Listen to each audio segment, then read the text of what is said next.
Oke, jadi ini pertemuan pertama kita ya, praktikum struktur data. Harusnya kemarin waktu di kelas Alpro kalian sudah dapat Python ya. Jadi untuk pertemuan pertama kita cuman review aja ya, eee, tools-nya. Bagi yang belum pernah, itu kalian harus install Python ya, Python versi 37 atau 38 ya. Sama aja yang jelas jangan Python versi 2 koma ya, 27, 28 karena bedanya lumayan jauh ya. Jadi nanti takutnya ada code yang bisa jalan di sini tapi di sana nggak jalan, gitu. Jadi install aja yang paling baru, ya. Kemudian, browser udah ada, command prompt, terminal. Nah, editornya silahkan, ada macam-macam editornya, tapi kalau saya sih pakainya yang ini ya, Visual Studio Code, VS Code, ya. Kalau mau langsung di terminal juga boleh ya. Jadi kalian sebenarnya di terminal sini bisa apa namanya, bisa langsung coding ini, Python itu misalnya. Misalnya saya print, ya, hello world, entar, nah keluar, ya kayak gini, gitu. Let's exit. Nah seperti itu, langsung di sini juga boleh ya, tapi ini sangat merepotkan, kalau mati itu nggak kesimpan ya. Jadi harus pakai text editor, ya saya pakainya ini ya, Visual Studio Code. Nah, cuman gini, yang namanya Visual Studio Code itu ya, dia ini istilahnya apa ya, mentah gitu ya. Jadi cuman teks editor biasa. Kalian itu harus install pluginnya ya, install plugin tambahan gitu. Jadi di mana kemarin ya, saya lupa. Reference di bagian extension apa ya kalau nggak salah. Nah, di sini, nah kalian bisa cari extension untuk Python ya, gitu. Supaya nanti jadi kalau kalian coding Python di sini bisa langsung run di sini, keluar hasilnya di sini. Gitu. Kalau enggak, googling aja juga bisa ya. Visual Studio Code Python.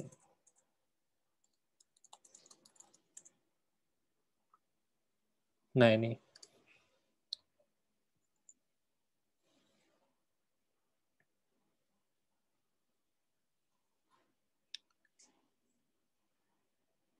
Gitu. Buka ini, terus download ini, Python, install, ya, selesai. Gitu. Seperti itu caranya. Tapi bebas ya, nggak harus pakai yang ini ya. Kalau mau pakai PyCharm juga boleh. Kalau PyCharm ini memang khusus buat Python ya. Jadi nggak perlu install plugin, ya langsung aja bisa. Kalau yang Spider dan lain-lain saya belum pernah pakai ya. Gitu. Kemudian Moodle ini tadi belum selesai saya setting ya. Baru sebagian untuk yang praktikum ini. Jadi nanti semua resource ada di sini ya. Jadi ikhlas itu hanya kita pakai untuk presensi, tapi sisanya kita pakai ini semua. Kemudian kalau pengumuman saya taruhnya di Telegram ya. Jadi ikhlas itu nanti buat presensi sama nilai akhir ya. Gitu. Sementara kalau kuis, terus pengumpulan tugas itu semua di sini ya. Gitu ceritanya ya. Ada 14 pertemuan, jadi nanti setiap pertemuan itu kita ada kuis ya. Ntar saya tunjukin RPS-nya.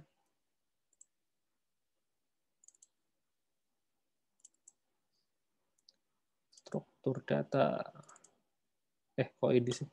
Sorry. Ini RPS. Ini ya, jadi ini poin penilaian ya. Jadi ada yang saya ubah sedikit, kalau bagi yang ulang, jadi semester kemarin kan dibagi dua, ada kuis sama ada pretest ya. Nah, ini saya gabung aja, karena kan kemarin yang pretest itu kan sebenarnya dia gabung sama yang teori ya. Nah, sedangkan sekarang ini cuman praktikum aja, jadi saya gabungin aja jadi satu. Gini, jadi kalian cukup ngerjain satu kali kuis di Moodle ya, bukan dua kali. Sama ini laporan ya. Nah, poin penilaian paling besar itu ada di kuis ya, 40% ya. Nah, kuisnya sendiri nanti bisa masing-masing kuis bisa diambil 3 kali ya. Saya ambil nilai paling tinggi gitu. Kemudian totalnya nanti ada 14 kali kuis ya. Ada 14, yang diambil adalah 10 ya. Nah, masing-masing dari 14 tadi bisa tes sampai 3 kali ya. Kalau mau sekali doang ya nggak apa-apa. Jadi misalnya kalian tes sekali langsung dapat 100 ya udah gitu. Ngapain tes lagi? Kan udah nilainya udah tinggi gitu. Seperti itu. Kemudian ini laporan praktikum. Nah, untuk laporan itu kalian nanti ngerjakan soal unguided ya di modul ya di sini. Soalnya itu saya modif ya, saya ubah dari yang semester kemarin. Ya, kalau isi modulnya sebenarnya sama ya. Untuk ini penjelasannya sama, terus yang guided juga sama, cuman yang unguided-nya saya ubah ya, gitu. Jadi itu yang kalian kerjakan. Nah, ini. Jadi untuk minggu ini kalian kerjakan ini ya, soalnya untuk dilaporkan di laporan praktikum. Gitu. Seperti itu. Oke. Ada yang mau ditanyakan dulu nggak ya? Sampai di sini. Nah,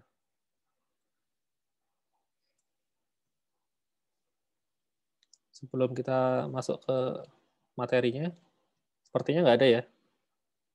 Saya rasa sudah cukup jelas. Oke, nah jadi kita masuk ke Python ya. Bahasa Python itu merupakan bahasa interpreter, ya artinya dia dieksekusinya baris demi baris. Jadi kalau kita coding ada 5 baris, itu modelnya baris pertama dieksekusi, baris kedua dieksekusi, baris ketiga dieksekusi, dan seterusnya. Artinya kalau misalnya di baris keempat itu ada error, baris 1 sampai 3 itu tetap dijalanin, ya. Jadi outputnya tetap keluar. Nah, baru di baris 4 error. Nah, itu berbeda dengan bahasa-bahasa lain seperti C, C++, Java, di mana kalau kita punya 5 baris, dan baris keempat itu ada error, itu nanti semuanya nggak akan keluar outputnya. Ya. Tidak keluar sama sekali, karena modelnya Java, C++ itu kan dia compiler ya, dikompil dulu, dicek dulu. Jadi semua baris dicek, kalau oke, baru dijalanin. Seperti itu. Itu bedanya interpreter dan yang compiler ya.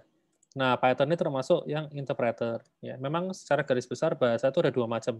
Ya, gitu. Bagus yang mana? Nah, itu sebenarnya tergantung kegunaannya ya. Memang fungsinya beda-beda sih. Di satu sisi kalau kalian belajar tentang machine learning itu ya enak Python ya, lebih mudah. Tapi kalau kalian bikin software itu ya bagus yang compiler gitu. Karena dia akan ngecek dulu semua semua komponen ya, semua source code itu semua barisnya dicek sampai nggak nemu error baru bisa di-run ya. Jadi kan kalau software kan nanti dipakai user kan kalau masih banyak error kan ya kasihan usernya ya.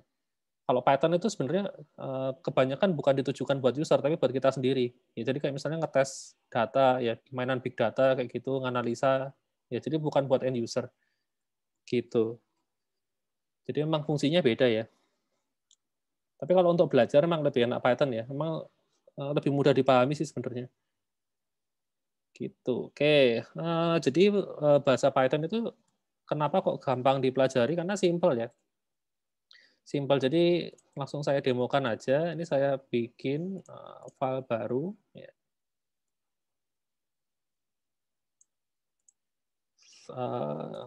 Misalnya buat Hello World ya, saya simpan desktop hello.py. Ya. Ekstensinya py. Nanti di Visual Studio Code langsung otomatis kedeteksi Python di sini. Ya. Oke, terus kemudian kalau kita mau ke print Hello World, caranya gimana? Langsung aja print. Ya. It's Hello World. Ya, seperti itu. Kalau sudah, loh,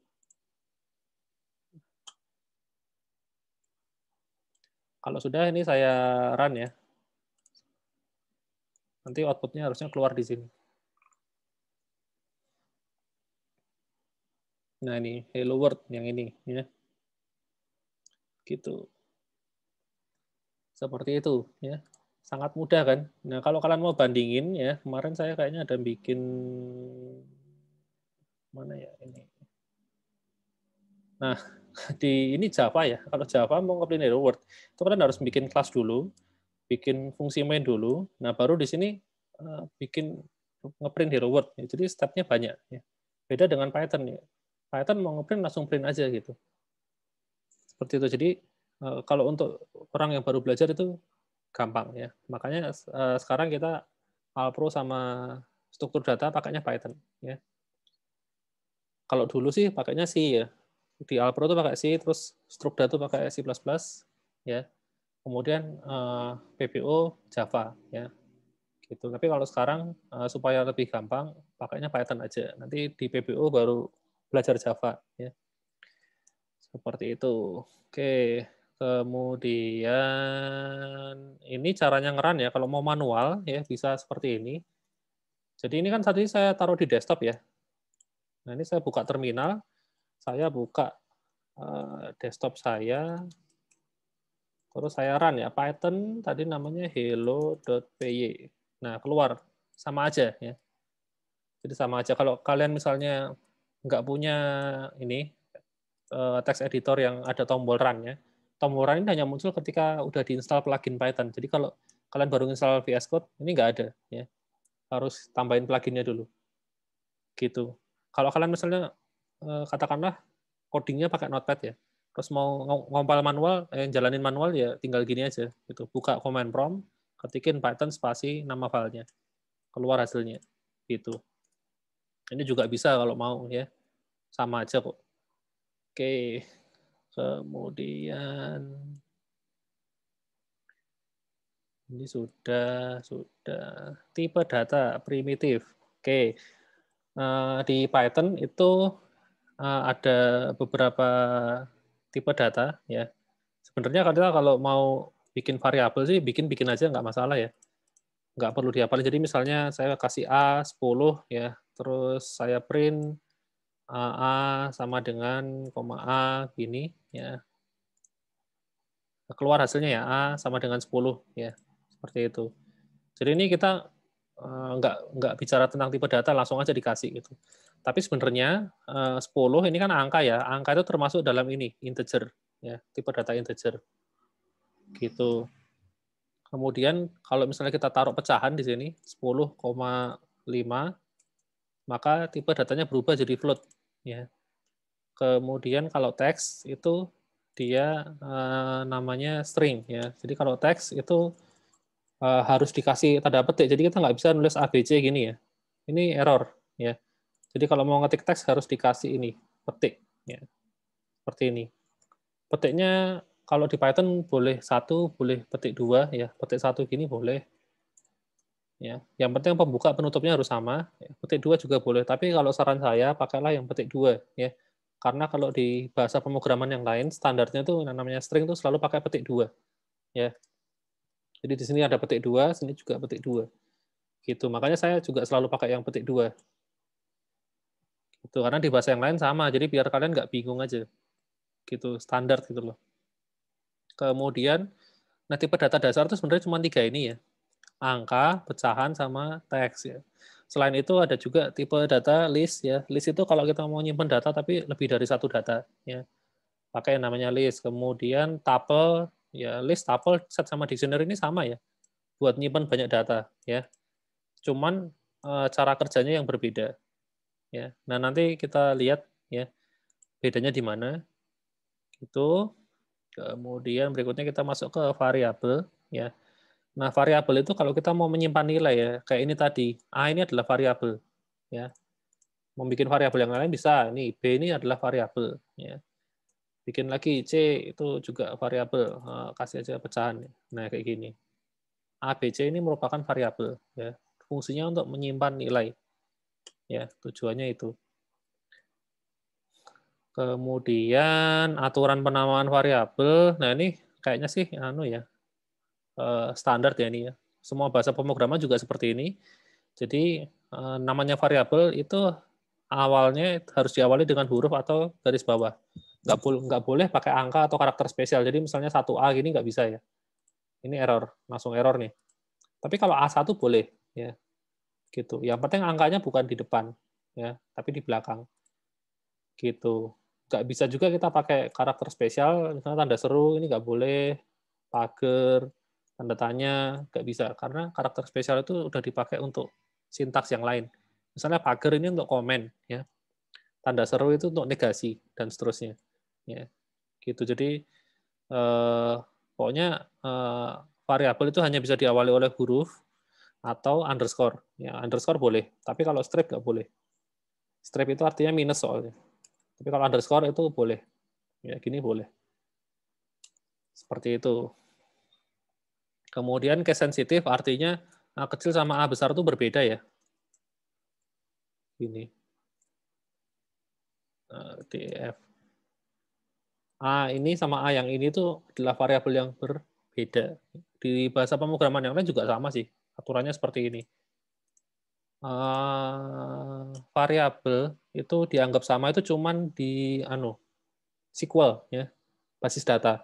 Jadi kalau kalian bikin query ya, misalnya select nama from mahasiswa sama select nama from mahasiswa ini sama ya. Dua ini sama. Jadi itu kalau query SQL kayak gitu. Tapi kalau di bahasa pemrograman lain pada umumnya sih dianggapnya berbeda. Ya, huruf kecil, huruf besar tuh dianggap dua variabel yang berbeda. Kemudian operator. Nah, operator ini dipakai untuk operasi matematika ya. Ada plus minus kali bagi double persen bintang ya. Plus minus kali bagi jelas ya. Ya saya nggak usah demoin semuanya ya. Jadi kalau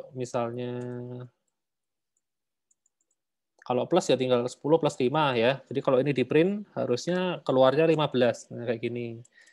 Kemudian 10 kali 5 ya 50 keluarnya. Nah, 10 bagi 5 keluarnya 2 ya. Kalau pecahan gimana? 10 bagi 3 gitu. Ya kok 3,33333 kayak gini. Ya. Itu yang 4 ini dasar ya. Dasar karena sekarang kalau misalnya yang ini double slash ya. Kalau baginya 2, ini adalah pembagian tapi hasilnya bilangan bulat ya, pembulatannya ke bawah. Jadi kalau 10 bagi 3 kan hasilnya 3,33. Nah, ini dipotong. Komanya ini dipotong, jadi hasilnya cuma 3 doang. Nah, kayak gini. Itu kalau pembaginya double. Ya. Kemudian, kalau persen ini adalah pembagian sisa. Ya. Jadi, 10 kalau dibagi 3, itu kan angka yang paling besar, yang mendekati 10 adalah 9 ya, kelipatan 3. Ya kan?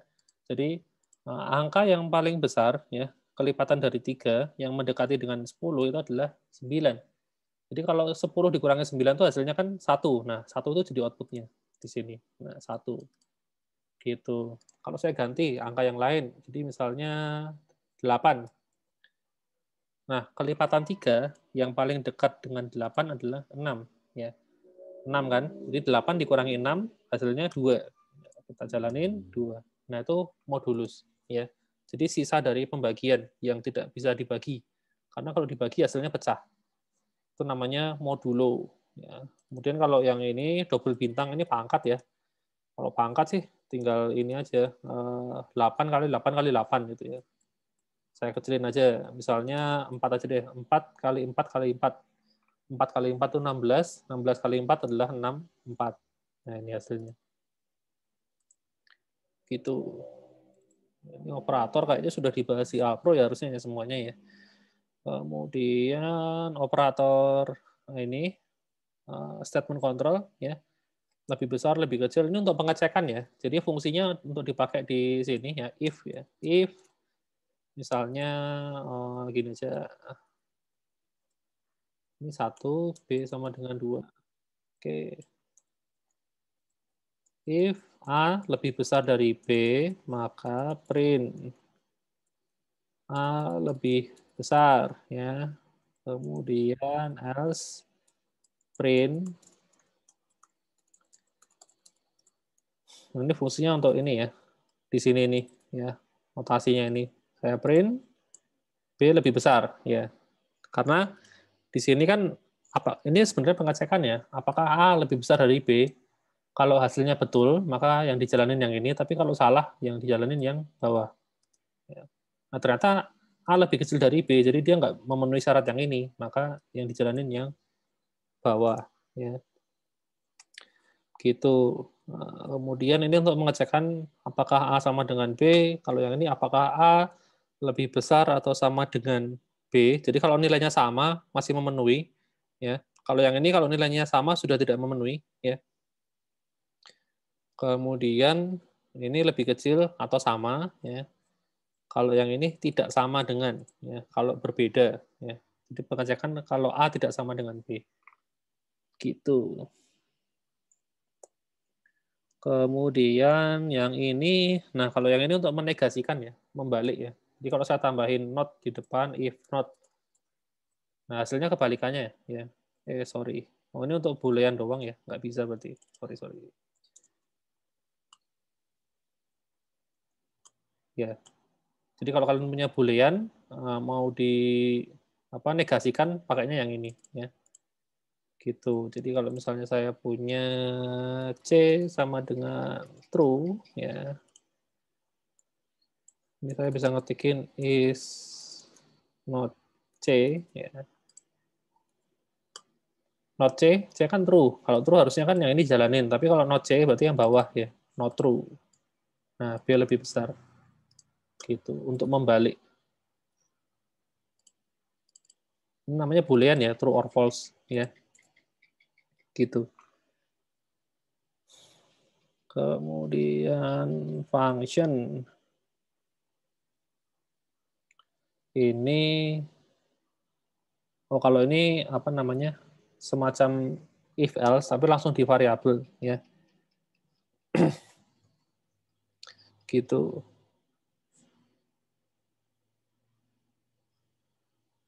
Kemudian mana? Oh ya ini function ya. Nah, kalau function itu sebenarnya dipakai untuk istilahnya apa ya? Meringkas ya source code. Kalau misalnya mau dipakai berulang kali ya. Jadi kalau misalnya saya mau bikin source code untuk menjumlahkan ya, saya definisikan aja def tambah gitu. Dia nerima 2 parameter, kemudian ada return A plus B ya.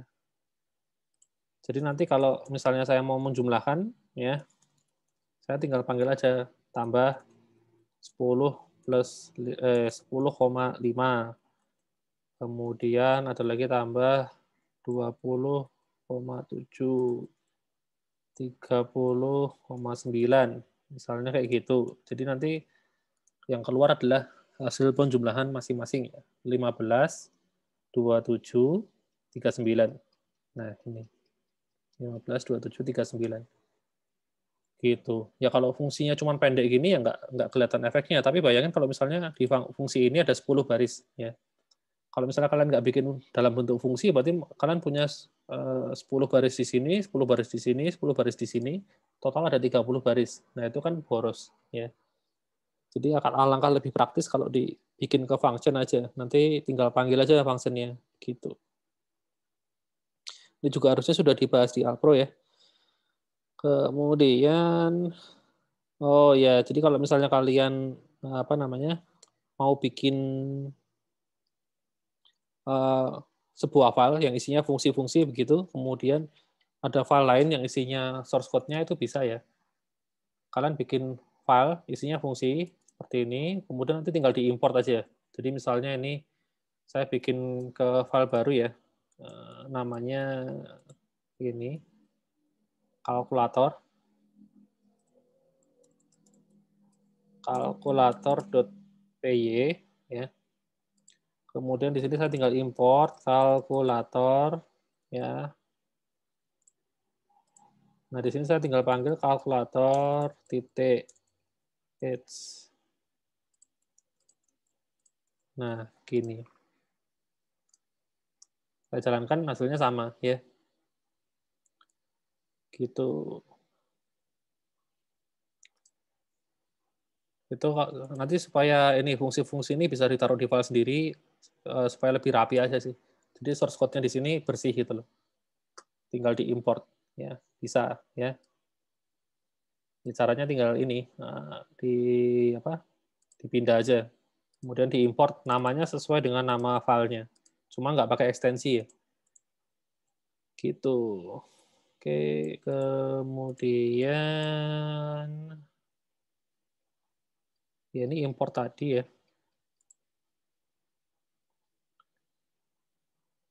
Kemudian ada juga input ya.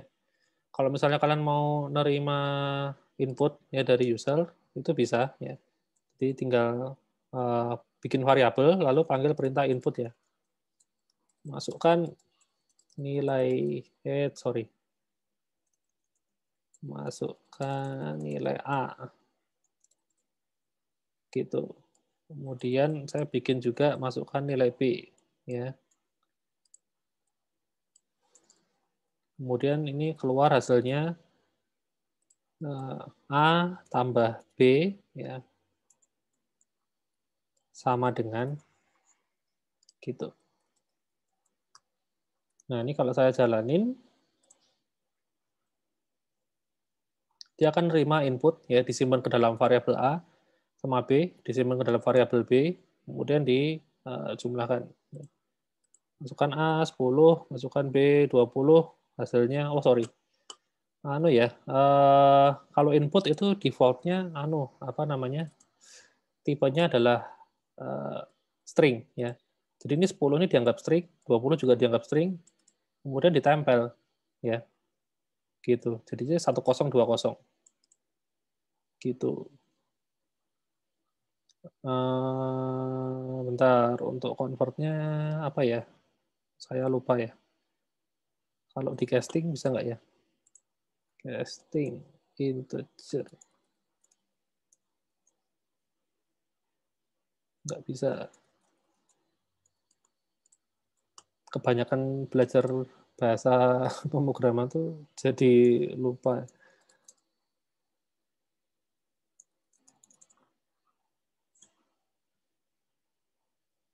Oh, Python. Oh, castingnya salah ya.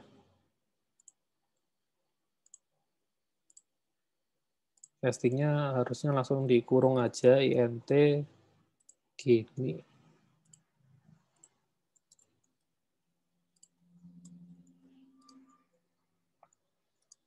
Saya jalanin lagi 10 di sini ya.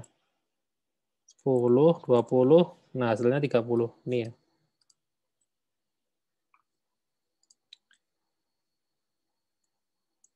Seperti itu. Oke, sampai sini ada yang mau ditanyakan dulu mungkin? Oh ya, karena ini kan mata kuliah praktikum ya. Tapi karena waktu kita itu pendek ya, hanya 1 jam. Jadi kalian silahkan coba sendiri nanti. Jadi di sini kalian lihat aja saya demo gitu. Nanti kalau masih ada yang bingung kan bisa lihat rekamannya ya. Ini kan saya record ya. Jadi rekamannya saya taruh di Moodle ya. Jadi kalian kalau ada yang bingung bisa ngikutin dari sana ya. Tapi kalau kalian lihat modul, kemudian kalian coba dan nggak ada masalah ya sudah. Tapi kalau ada yang error nanti bisa lihat di video saya gitu, langkah-langkahnya seperti apa ya. Kalau masih nggak nemu juga nanti bisa langsung ngechat di grup aja ya. Dikasih screenshot-nya begitu. Kemudian nanti akan saya jawab ya. Seperti itu. Kemudian apa tadi? Tadi sampai input ya. Nah, sekarang sampai berikutnya struktur kontrol ya. Ini if else tadi udah saya demokan ya. Itu untuk pengecekan ya. Kemudian nah ini looping. Looping itu untuk melakukan kode berkali-kali ya. Untuk supaya sebuah baris program itu bisa dieksekusi berkali-kali itu pakai looping ya. Ada 2 macam ya. While sama for ya. Sebenarnya intinya hampir sama sih, sama-sama ngeloop ya. Saya coba dari yang while dulu. Jadi kalau misalnya di sini saya bikin dulu satu variabel i sama dengan 0, kemudian while i masih lebih kecil dari 10 ya, maka saya print ya, print i. Kemudian i sama dengan i tambah 1. Nah, ini artinya saya punya variabel i, nilainya 0. Ya. Kemudian kondisinya adalah selama nilai i itu masih di bawah 10, maka saya akan ngeprint nilai i dan saya akan menambah nilai i sebesar 1. Jadi ketika udah selesai baris ini, dia akan mencoba mengulang lagi, tapi dicek dulu nilai I-nya sekarang masih lebih kecil dari 10 atau enggak. Tadi kan nilainya 0. Nah, kemudian dijalanin toh. Setelah dijalanin kan I-nya ditambah dengan 1. Jadi I-nya bernilai 1 sekarang. Nah, 1 kan masih lebih kecil dari 10. Maka di print lagi. Kemudian I ditambah 1 lagi, berarti 1 jadi 2 ya. 2 dicek lagi. 2 masih lebih kecil dari 10. Jalanin lagi. Dia akan berhenti ketika nilai I-nya 10 ya. Jadi ketika nilainya I-nya 10, dicek sudah tidak memenuhi syarat. Nah, berarti programnya berhenti. Gitu. Jadi kalau saya jalanin, berarti nanti harusnya keluar angka mulai dari 0 sampai dengan 9 ya. Nah, seperti ini. 0, 1, 2, 3 bla bla bla sampai 9. Gitu. Nah, untuk for juga sama, cuman beda cara makainya aja ya. For itu kita bisa bikin variabelnya di sini I in range ya. Range-nya dari berapa sampai berapa? Oh, dari 0 sampai 10. Ya, habis itu di print. Gitu. Hasilnya,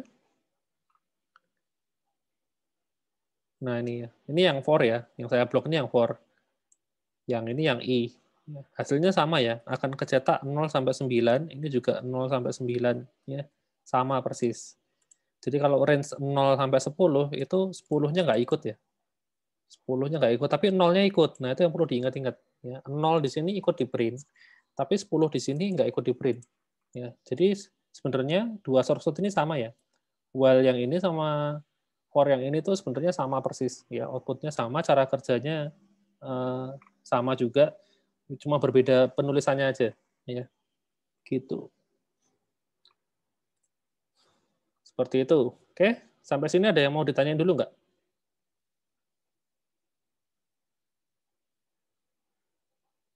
Ada yang mau ditanyakan dulu mungkin?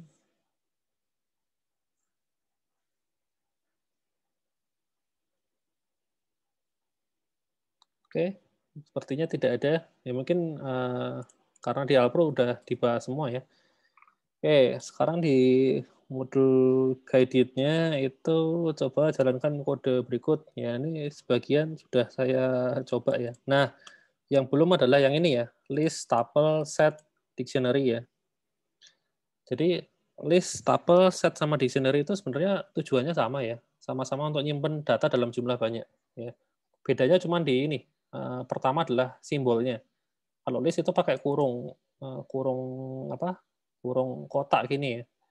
Kalau tuple itu kurung biasa ya, bulat gitu. Kalau set itu kurung kurawal. Dictionary itu juga kurung kurawal, cuman di sini apa namanya? Kita harus ngasih istilahnya indeksnya ya. Ini ada yang salah, ini harusnya ada petiknya di sini ya, petik di sini. Gitu. Nah, bedanya apa sih sebenarnya? Oke, jadi bedanya adalah ini saya hapus semua aja. Jadi kalau misalnya list, ya ini 1, 2, 3. Yang disimpan nggak harus string ya, angka bisa. Ya, angka bisa. Kalau saya print, ya, list gitu, keluar hasilnya 1, 2, 3. Ini ya. Kemudian kalau tuple itu tadi juga sama 1, 2, 3, set juga sama 1, 2, setnya kurung kurawal sorry. Yang ini dulu aja ya, 3 ini. 3 ini kan cuma beda tanda ininya ya, tanda kurungnya, ya kan? Kok ke zoom?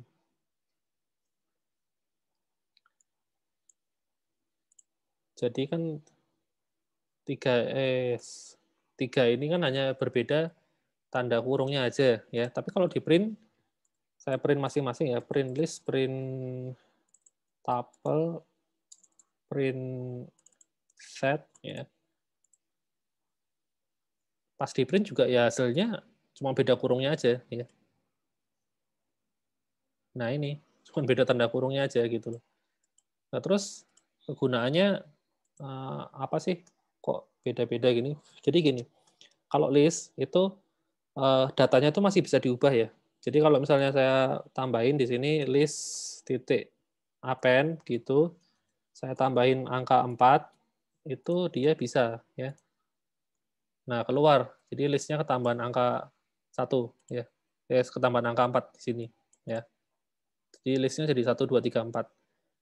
Nah, itu tidak bisa dilakukan kalau kalian pakai tuple ya. Jadi tuple itu kalau saya append itu nggak bisa ya.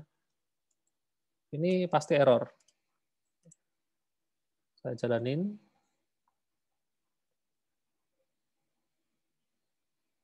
Error ya.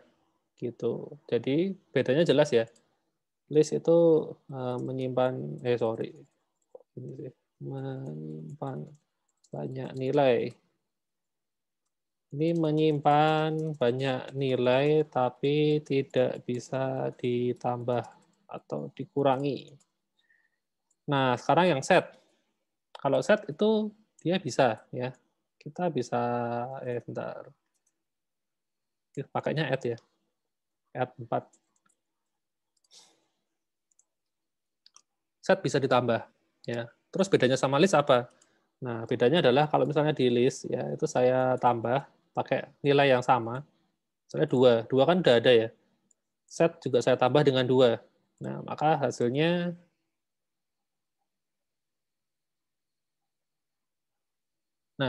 di bagian set tidak ada perubahan ya. Jadi set hanya bisa ditambah ketika yang ditambahin itu nilainya berbeda dari yang sudah ada. Jadi kalau saya nambahin 1, 2, 3 ya nggak akan berubah. Tapi kalau saya nambahin 4, 5, 6 bisa berubah ya. Gitu. Jadi ini sebenarnya sama kayak yang ini ya, sama kayak list, bisa ditambah tapi nilainya harus berbeda dari yang ada. Oh, panjang banget. Gitu bedanya ya. Nah, sekarang yang terakhir itu dictionary ya. Dictionary itu kalau ini sih memang beda ya, model indeksinya juga beda. Jadi kalau misalnya saya bikin A gitu, Agus, ya, kemudian Bambang.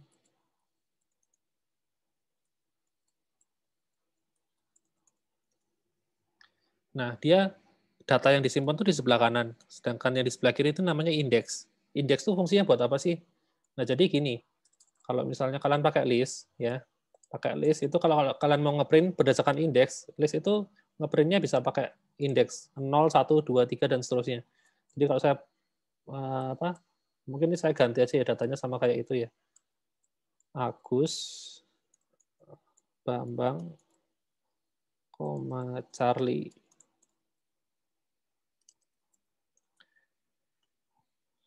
Nah, jadi ini saya bikin sama. Nah, kalau saya mau ngeprint Agus itu saya bisa panggil 0, ya indeks 0.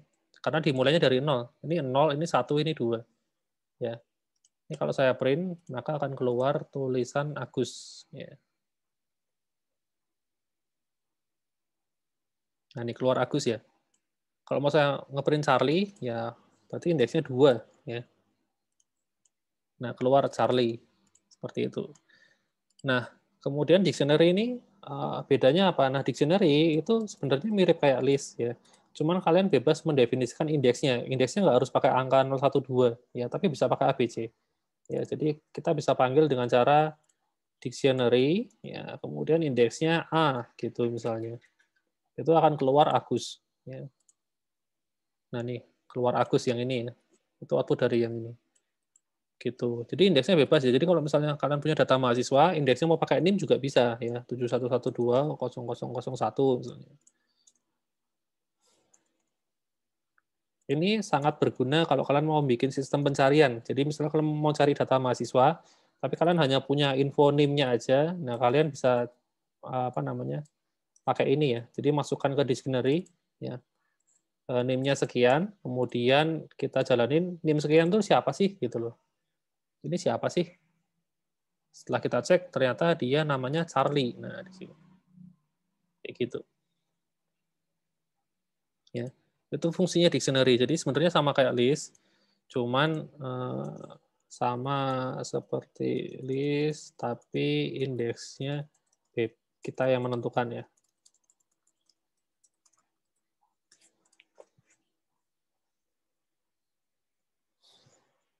Seperti itu, bedanya di situ. Itu kemudian ini tab. Oh ya, ini buat ngeprint. Bentar. Kita coba aja perintah tab. Oh ya, jadi kalau type itu cuma dipakai buat ngetahuin ini apaan sih tipenya gitu. Makanya saya agak lupa karena saya jarang pakai ya. Ya biar tahu. Oh ini variabel di ICT ini tipenya dictionary gitu ya. Kemudian kalau variabel tuple ya tipenya kelas tuple. Berarti kalau saya punya A sama dengan 10, kemudian saya pengen cek harusnya tipenya integer ya. Ya int gitu. Ya cuma buat pengecekan aja ya. Gitu. Kemudian ini anu ya. Ini sudah tadi variabel ngeprint. Ini ngeprint disambung-sambung pakainya koma ya. Ini udah pada tahu ya harusnya ya. Tapi kalau mau di concat di string pakainya plus ya. Plus plus.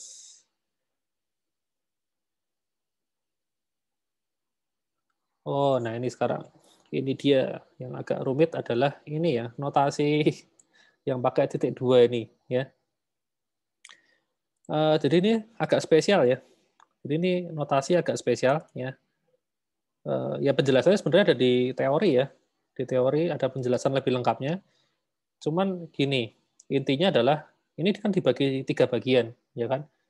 Bagian yang pertama itu di sebelah kiri titik 2, yang berikutnya di tengah, yang ketiga di kanan, ya. Jadi kalau kita mau membalik sebuah kata, ya. Jadi misalnya saya punya nama, itu misalnya Christian, ya.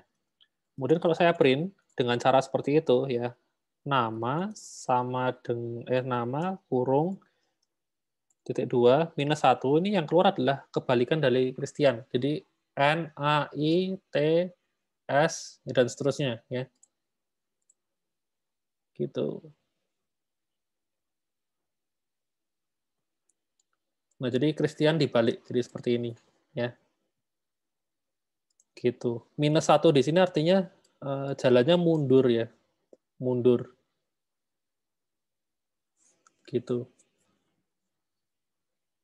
Kalau yang di sini ini adalah startnya sebenarnya. Jadi kalau kita mau motong kata itu kita bisa 0, 3 gitu, maka hasilnya kri ya. Jadi huruf di indeks ke 0 saya ambil sampai kurang dari 3 ya. Jadi sampai indeks kedua.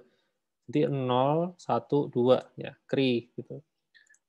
Kalau saya mau ambil tian gimana? Ya kita tinggal cek aja 0, 1, 2, 3, 4 ya.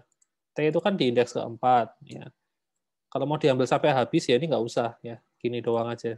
Jadi kita akan dapat tian gitu. Nah, seperti ini. Itu notasi yang ini ya, kurung ini. Seperti itu. Wah, oke. Sudah selesai ternyata reviewnya sampai di situ. Ada pertanyaan dulu mungkin? Sampai di sini.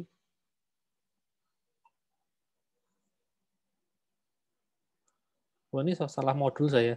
Belum saya update ya. Yang saya update yang ini kayaknya.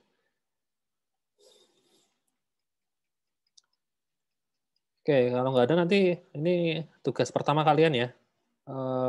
Untuk unguided itu kalian bikin kalkulator. Sebenarnya saya cuma ngubah dikit dari yang tadi ya. Saya tambahin untuk fungsi pangkat sama akar ya. Jadi untuk pemanasan saya bikin yang gampang dulu aja. masih sama kayak yang kemarin, cuma ditambahin aja, ya, fungsi pangkat sama akar, ya. Jadi nanti kayak biasa kalian bikin di laporan, kemudian kalian upload di Moodle, nanti saya akan bikinkan di sini, ya. Jadi deadline-nya itu paling lambat ya, kita bikin aja biar gampang hari Minggu ya. Gitu. Jadi Selasa dikasih, Minggu deadline-nya. Seperti itu. Ya tujuannya biar kalian itu nyoba aja sih. Nyoba, terus kemudian kalian paham, ya karena ya itu tadi susahnya kan kita online, saya nggak bisa memastikan kalian nyoba atau enggak, ya satu-satunya jalan kalian bikin laporan aja gitu. Jadi kalian nyoba terus kalian bikin di laporan. Gitu. Seperti itu. Oke? Mungkin itu dari saya. Ada yang mau ditanyakan dulu mungkin?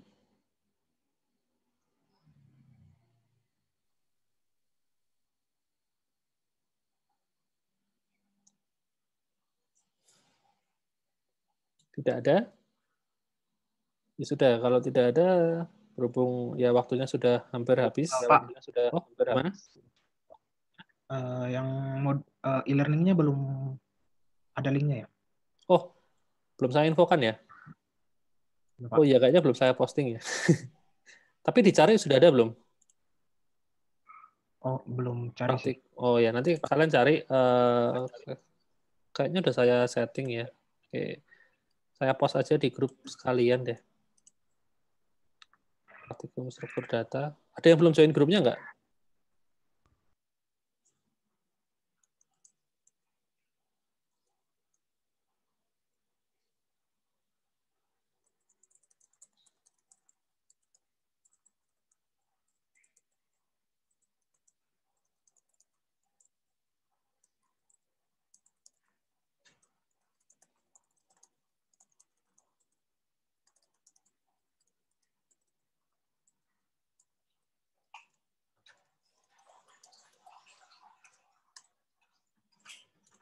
Oke, udah saya post ya di grup Telegram. Jadi nama course-nya Praktikum Struktur Data, password-nya pstrukdatgn2021 ya.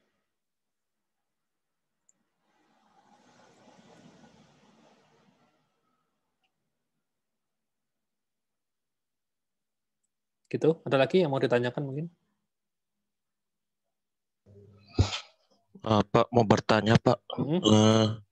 itu laporannya berisi source code dari unguided itu ya Pak?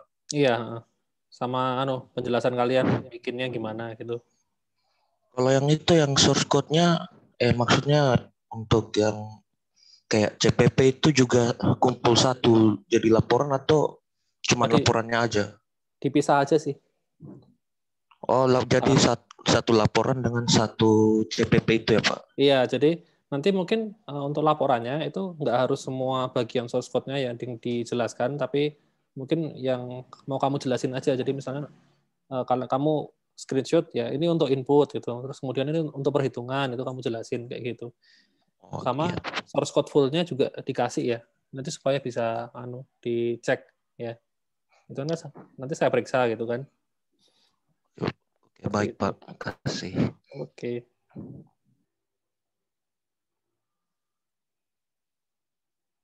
Ada lagi mungkin yang mau ditanyakan?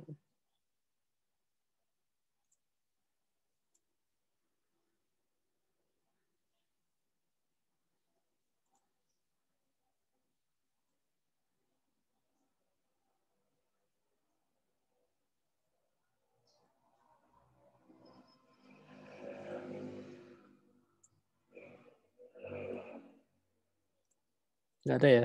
Oke, kalau nggak ada ya sudah, kelasnya saya tutup sampai di sini aja ya. Sampai ketemu lagi minggu depan. Nanti ada kuis, jangan lupa dikerjakan. Yang jelas itu dulu, enroll dulu ke Moodle ya. Nanti saya update. Kalau nggak hari ini paling telat ya besok. Ya, gitu. Oke, thank you ya semuanya. Sampai ketemu minggu depan.